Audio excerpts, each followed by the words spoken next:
Please બેસ જાઓ.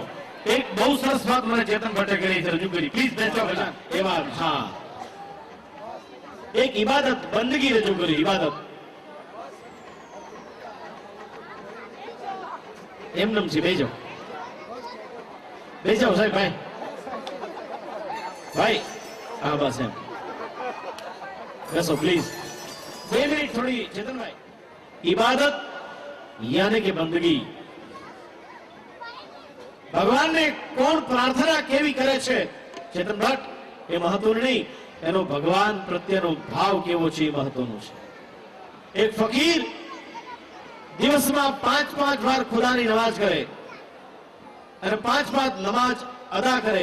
એક જ જગ્યા પર ઉભો રહે, તડકો, છાયો, ઠંડી, વરસાદ કાંઈ જોયા વગર એક જ પથ્થરની માથે ઉભો માણસ 5-5 નમાઝ અદા કરે.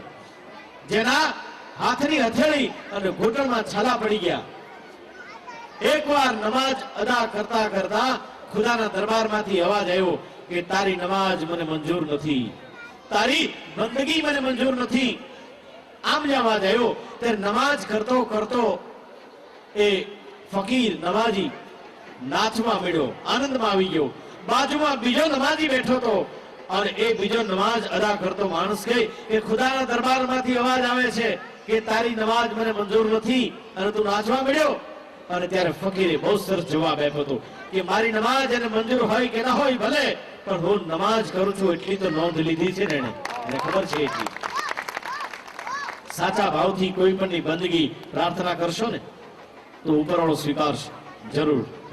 અંતરનો ભાવ એવો હોય. અમારો ભાવનગરનો નાઝીર દેખૈયા એમ કહે છે કે પ્રભુ મારે જો છે ને તને અને તારે દેખાવું નથી, મારે જો છે તને અને તારે દેખાવું નથી. આ સાહેબ ફેસલો કાતું નથી અને ક્યાં હું નથી. મારા 2 હાથ ફેલાવું તો તારી ખુદાઈ દૂર નથી. અર હું માગું અને તું આપે એ વાત મને મંજૂર નથી. ઉપરવાળાની પાસે માગવું ન પડે, એ તો વગર માગે દેનારો છે, વગર માગે. આવી બંદગી રજૂઆત કરે છે તૃપ્તિ છાયા. આવો.